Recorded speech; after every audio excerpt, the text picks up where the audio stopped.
Gérard Billy, bonjour. Bonjour Yann. Aujourd'hui, dans le cadre justement du millénaire de lutte armée France-Angleterre, vous nous emmenez en Afrique. Effectivement. Allons voir Fashoda. Voilà, je vais évoquer l'affaire de Fashoda qui se déroule en 1898, c'est-à-dire tout à fait donc à la fin du XIXe siècle. Fashoda, c'est une toute petite localité, c'est un lieu-dit complètement perdu dans l'Afrique de l'Est, dans une région qui est relativement peu peuplée, et Fashoda en soi ne représente strictement aucun intérêt. Alors vous allez me dire, pourquoi parle-t-on d'affaire Fashoda? Il faut en parler tout simplement parce que, alors que la France et l'Angleterre étaient ennemis depuis évidemment une bonne dizaine de siècles, à la fin du XIXe siècle, il y a un rapprochement. Pourquoi? Parce qu'il y a la montée en Europe en puissance de l'Allemagne. Il y a un ennemi commun. Voilà, c'est-à-dire qu'à partir du moment où l'Angleterre, par exemple, voulait absolument éviter, vous le savez, on en a souvent parlé, la suprématie en Europe continentale d'une puissance, et autant de Louis XIV, autant de Napoléon, c'était la France, l'Angleterre était à fond contre la France. Bon, là, l'Angleterre se méfie toujours de la France, mais il y a la montée en puissance depuis Bismarck, l'impérialisme allemand, Guillaume II, le pangermanisme, et ça va aboutir, on le sait, à la Première Guerre mondiale.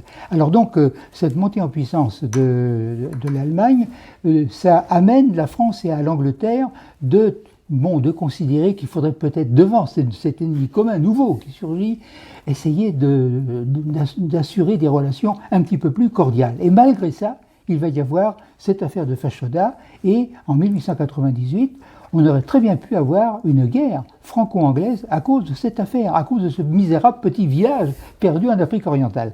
Alors, que s'est-il passé? Eh bien, évidemment, la France et l'Angleterre sont rivales, et elles sont rivales notamment dans le domaine colonial. Au XIXe siècle, on le sait, la France et l'Angleterre se partagent littéralement l'Afrique. Alors, il y a bien aussi la Belgique avec le Congo, l'Espagne, le Portugal ont quelques possessions, mais les deux grands empires coloniaux dans le monde sont l'empire français-anglais, et évidemment, ils se partagent l'Afrique. Alors, les Français sont surtout implantés en Afrique occidentale et centrale, ce qui devient l'AOF et l'AEF à l'époque, et les Anglais, eux, sont implantés suivant un axe nord-sud entre l'Égypte et puis l'Afrique du Sud. Et il y a toute une série de territoires en Tanzanie, etc., qui font des échelons entre l'Afrique du Sud et puis l'Égypte. Et alors, Djibouti, à ce moment-là, était italien, non? Oui, alors Djibouti est dans une zone d'influence. Djibouti va être très rapidement français. Les Français s'installent donc la côte des Somalies avec Djibouti. Alors, pourquoi va-t-il y avoir une grosse affaire à Fashoda? Tout simplement parce que la France et l'Angleterre, voyez-vous, se rendent compte, Yann, qu'il n'y a plus beaucoup de territoires en 1896-98 à se partager en Afrique. Mais il y a des possibilités. Justement, au sud de l'Égypte et du Soudan, un petit peu à l'ouest de l'Éthiopie, il y a une zone du côté des sources du Nil, il y a une zone plus ou moins incertaine, sauvage, très difficile d'accès, mais qui intéresse les Français. Pourquoi? Parce que en partant du centre de l'Afrique, où la France est solidement installée, on peut aller justement vers Djibouti et assurer des liaisons maritimes avec l'océan Indien, par l'océan Indien.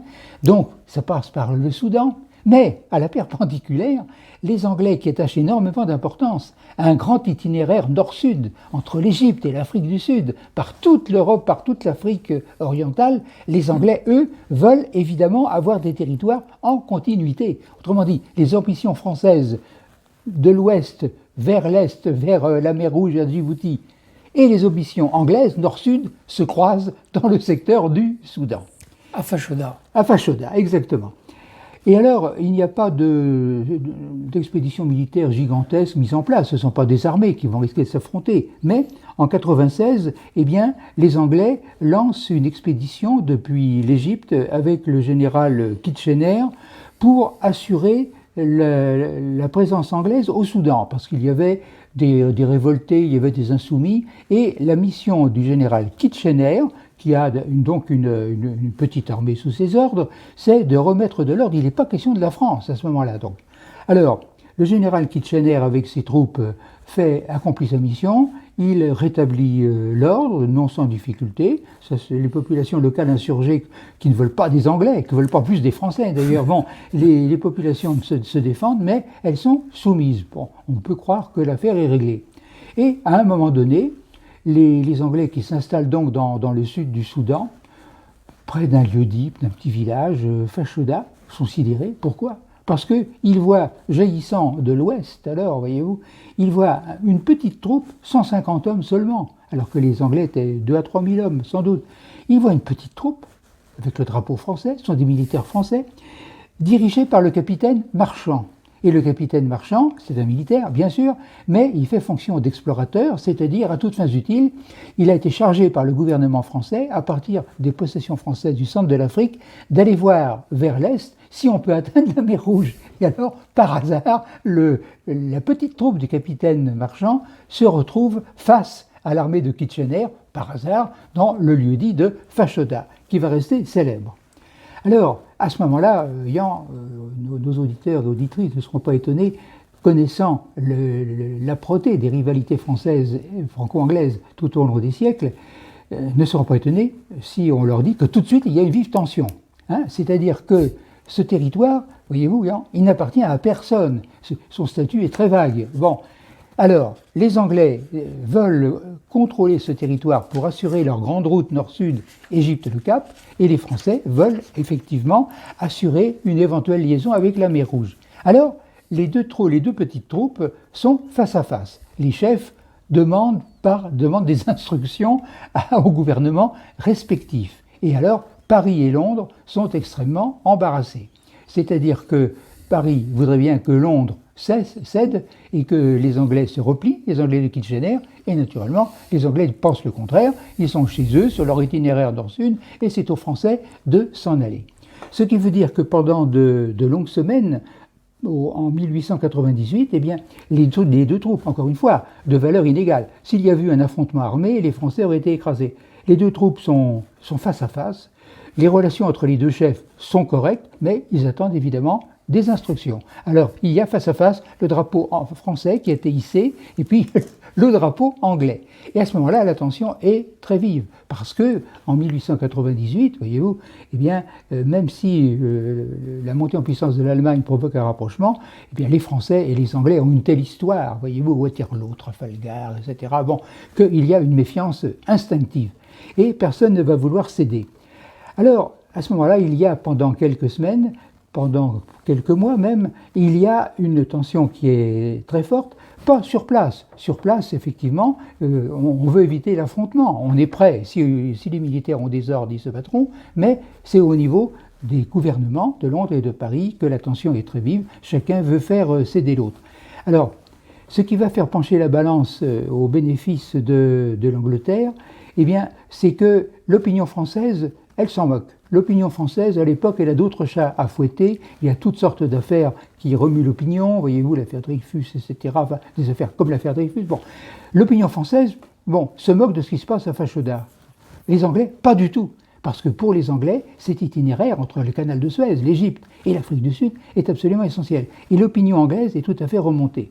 Ce qui fait que, à ce moment-là, les négociations, elles traînent en longueur, mais les Français présentent évidemment des demandes qui sont toutes rejetées. Les Allemands tiennent ferme, les Anglais tiennent ferme. Ils savent très bien que s'il y avait un accrochage, les Français seraient balayés. Et finalement, alors que l'enjeu est tout à fait considérable, c'est un enjeu à la fois colonial, un enjeu stratégique et un enjeu politique. C'est-à-dire qu'il s'agit de savoir qui va céder du gouvernement français et anglais. Sur le plan des relations internationales, c'est évidemment très, très vaste. À un moment donné, eh bien, on peut croire qu'il va y avoir bel et bien, localement, un affrontement. Si les Anglais ont l'ordre d'avancer, de chasser les Français ne vont pas accepter, ils se feront balayer, mais il y aura un affrontement, et à ce moment-là, Dieu sait ce qui peut se passer entre les deux pays. Et alors à ce moment-là, il y a cette réflexion, je traduis en français, très amusante, du Kaiser Guillaume II qui est parti trop tard dans la course aux colonies et il ne va avoir que des petits morceaux, des restes en Afrique. Le Kaiser pour qui la France et l'Angleterre sont des ennemis potentiels, on va bien le voir quelques années après, Le Kayser, quand il apprend que les troupes franco-anglaises sont au contact et qu'une étincelle pourrait mettre le feu aux poudres, il dit ceci, je traduis: « Je crois que la situation va devenir très intéressante. » Pour Le Kayser, ça aurait été formidable que les Français et les Anglais se tapent dessus à Fashoda. Et ailleurs qu'à Fashoda, évidemment. Ça aurait été inespéré. Alors finalement, compte tenu de la faiblesse de réaction de l'opinion française, les politiciens français et les hommes politiques sont ma foi, extrêmement partagés.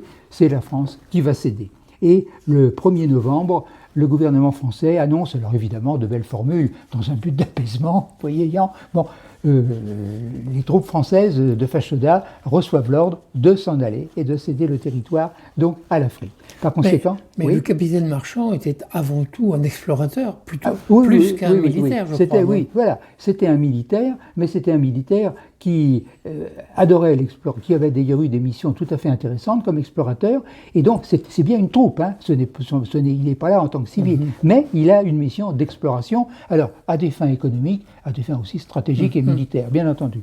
Alors donc, l'affaire va être réglée comme ça, la France cède, c'est bien sûr l'évacuation. Alors, cette affaire de Fashoda, elle laisse en France un goût tout à fait amer, parce que ce n'est pas la première fois, mais la diplomatie anglaise est réputée pour être extrêmement tenace, persévérante, et ce n'est pas la première fois que la France, qui a tendance intérieurement à se déchirer, est amenée à faire des concessions à l'Angleterre. Et cette affaire de Fashoda, elle est évidemment très mal vécue en France parce que c'est une humiliation pour la France qui a dû se retirer, alors qu'elle avait autant de droits que l'Angleterre à s'implanter à Fashoda, et c'est un très gros succès diplomatique anglais. Alors, cela, évidemment, va marquer les esprits, mais pas trop quand même, parce que la montée en puissance de l'Allemagne est telle, la menace augmente sur le plan économique, sur le plan militaire, et elle augmente tellement d'année en année que très peu de temps après Fashoda, en 1904, ça va être l'entente cordiale entre la France et l'Angleterre. Autrement dit, on enterre ce contentieux de Fashoda et les querelles coloniales parce qu'en Europe, il y a un danger infiniment plus important et qui menace les deux pays. Gérard Blier, merci beaucoup.